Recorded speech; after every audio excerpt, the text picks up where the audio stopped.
బంధం ఇది ఆనందం తెలిసి తెలియని నా మనసే తరుముతున్నది నీకేసే తడిసి తడియని నీ కురులే పలుకుతున్నది నా పేరే నీ స్మైలే నాకిష్టం నీ స్మైలే నా ప్రాణం నువ్వు నా కోసం ఇక సంతోషం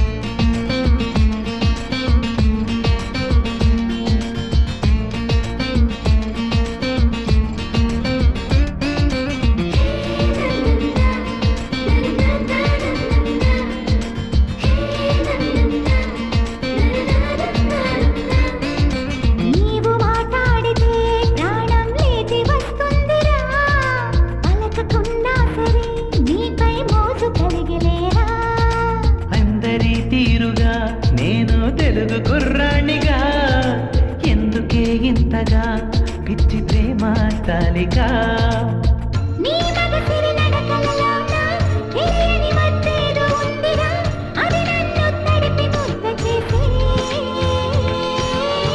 పగలే కలకంటున్నావో కలవరింతలో ఉన్నావో ఊహ నుండి బయటకు రావమ్మా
గుడ్డిది అంటే నమ్మలేదెన్నడు నమ్మక తప్పదు నిన్నే చూసా ఇప్పుడు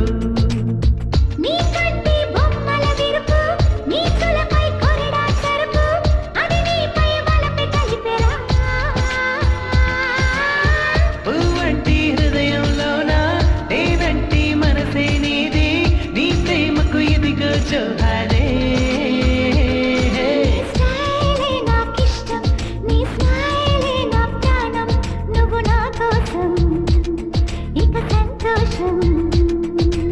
అంతొద్దులేమ్మా ఈ స్నేహం చాలమ్మా నువ్వు నా బంధం ఇది ఆనందం తెలిసి తెలియని నా మనసే తరుముతున్నది నీకేసే తడిసి తడియని నీ కురులే పలుకుతున్నది నా పేరే నీ స్మైలే నాకిష్టం నీ స్మైలే నా ప్రాణం నువ్వు నా కోసం ఇక సంతోషం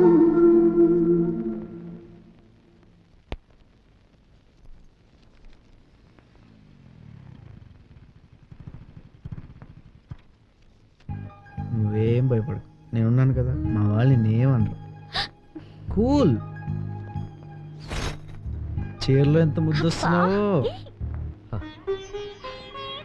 Padma Padma duet duet duet చిచి ఈ వయసులో మనకి డ్యూయట్లు ఏంటండి మనకి డ్యూయట్లు కాదు మన అబ్బాయికి ఉట్టి డిష్యూన్ తెలుసు అనుకున్నాం కదా వాడికి డ్యూయట్లు పాట కూడా తెలుసా నిరూపిస్తున్నాడు డ్యూయట్లు ఏంటండి మా వాళ్ళు నేనేమనరు నేనున్నాను కదా 10 నిమిషాలు కనిపించి వెళ్ళిపోదాం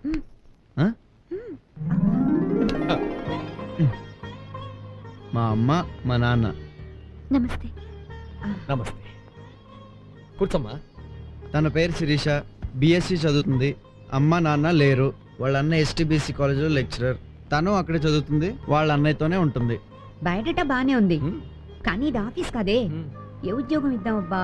కోడల పోస్ట్ ఖాళీగానే ఉందిగా, అది ఇవ్వండి. ఇవ్వకపోతే ఇవ్వకపోయినా నా పెళ్ళం అవుతుంది.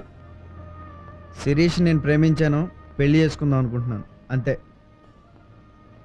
చూడమ్మా, మనం వేలికి పెట్టుకునే ఉంగరంలో ఏ రాయి అయితే మంచిదని 10 మందిని అడిగి మరీ పెట్టుకుంటామే.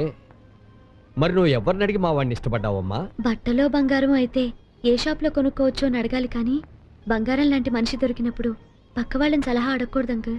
మనకి దక్కనీయకుండా వాళ్ళు తన్నుకుపోతారు. మరి మా అబ్బాయి బంగారం అని ఎలా కనిపెట్టావమ్మా? క్యాలెండర్లో 7 కొండల వాడిని చూశాక ఆపద ముక్కుల వాడని ఎవరూ చెప్పక్కర్లేదా ఆంటీ? వీడు దేవుడు కాదు కాబట్టి మా వాడి గురించి చెప్పాల్సిన బాధ్యత మాకుందమ్మా.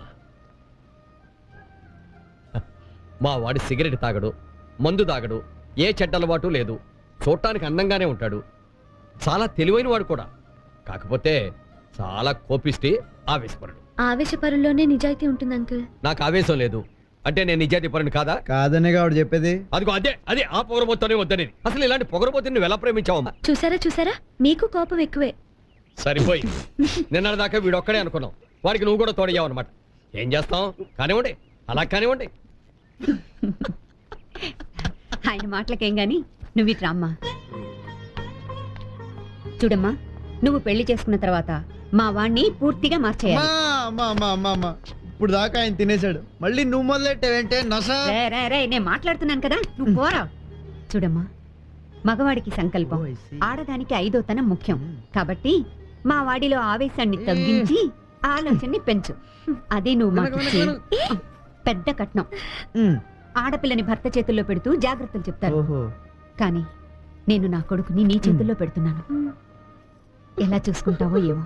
ఉండరా, మీ ఇద్దరికి స్వీట్ తీసుకొస్తాను. కోతి. అవును శిరీష, నువ్వు నాలో ఆవేశాన్ని, స్మార్ట్నెస్ని, నిజాయితీని చూసి ప్రేమించావు, ఓకే. నాకు చిన్న డౌటు. ఏంటి? అసలు నీలో నేనేం చూసి ప్రేమించానే? అసలు నీకెందుకు ఇంత టెంపర్మెంట్? ఎప్పుడు చూసినా ఎవరో ఒకరిని కొడుతూనే ఉంటావు, తిడుతూనే ఉంటావు. అక్కడ మా బాబాయ్ అనుకుంటే మళ్ళీ ఇక్కడ నువ్వు మొదలెట్టావా? ఏం కాదు. అసలు నువ్వు ఇంకొకరిని ఎలా కొడతావు? ఒక విషయం చెప్పనా, నీ కళ్ళ ముందు మీ అన్నయ్యని కొడితే నన్ను కొట్టావా? అలాగే నా కళ్ళ ముందు ఎవరు తప్పు చేసినా నేను కొడతాను. అంకుల్ చాలా మంచివారు. ఆహా, ఏం మంచి? ఒక చెంప మీద కొడితే 2వ చెంప చూపించమంటాడు, చూపించినా? మరి అంకుల్ ఎందుకు ఎప్పుడు నిన్న? అబ్బా, ఈ టైంలో కూడా మా బాబు గురించే మాట్లాడాలా? అసలు నేనంటే నీకు ఇష్టమా లేదా? చాలా ఇష్టం. ఇష్టమే కదా.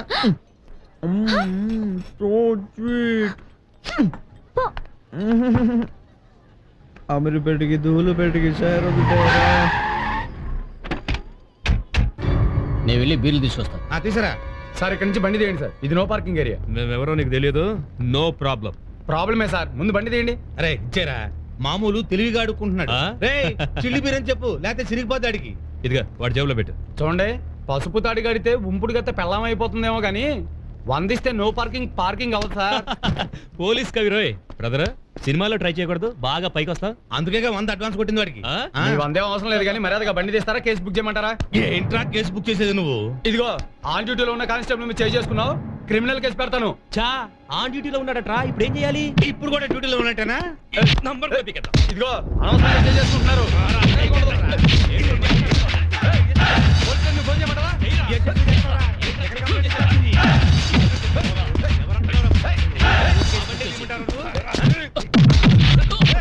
మీరు తప్పు చేసి అతను కొడతారేంట్రా? ముందు వీడి సంగతి చూడండి.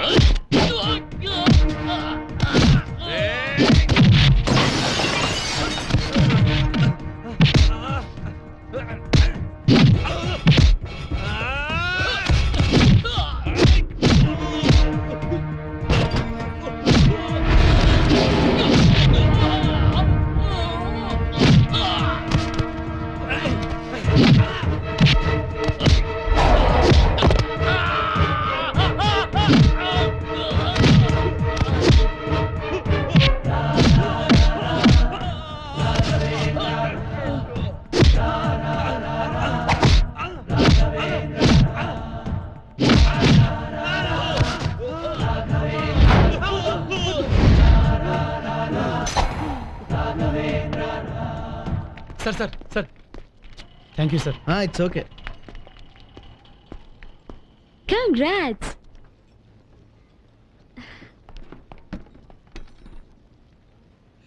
ఏమైంది? ఇప్పుడు నేను కొట్టిన వాళ్ళు ఎవరో నీకు తెలుసా? Any problem? ప్రాబ్లం ఏం కాదు, ఎవరన్నా చూసారేమో అని చిన్న డౌట్. చూస్తే? వాడు వెళ్ళి పోలీస్ స్టేషన్లో కంప్లైంట్ ఇస్తాడు. ఇస్తే? నేను వెళ్ళి అని కొడతాను. కొడితే? వాడేమో సిస్టర్ సిస్టర్ అని పిలుస్తాడు. పిలిస్తే? ఆ అమ్మాయి నన్ను చెంప మీద కొడుతుంది. కొడితే? నేను ప్రేమలో పడతాను. పడితే? తర్వాత నీ పరిస్థితి ఏంటా అని ఆలోచిస్తుంది. నిన్ను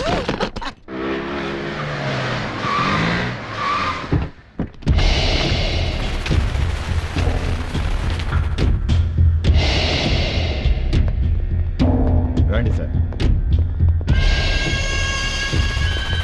ఈ రూమ్లో ఉండాలి sir.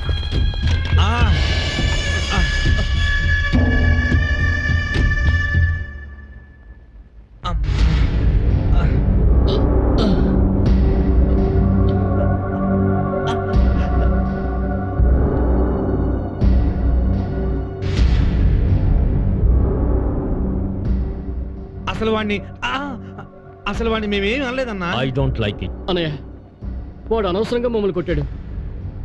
I don't like it. అసలు మా తప్పే లేదన్నయ్య. I don't like it. అసలు తమ్ముళ్ళు గొడవ పడింది కానిస్టేబుల్ తో సార్. వాడే అనవసరంగా కలవ చేసుకున్నాడు. నిజమా? అవునన్నయ్య. I don't like it. I don't like it. I don't like it. మమ్మల్ని కొట్టింది ఆ రాఘవేంద్ర గాడే అన్నయ్య. श्री राघवेंद्र गुरुनाथ, श्री राघवेंद्र गुरुनाथ, श्री राघवेंद्र गुरुनाथ, श्री राघवेंद्र गुरुनाथ, श्री राघवेंद्र गुरुनाथ, श्री राघवेंद्र गुरुनाथ, श्री राघवेंद्र गुरुनाथ, श्री राघवेंद्र गुरुनाथ, श्री राघवेंद्र गुरुनाथ.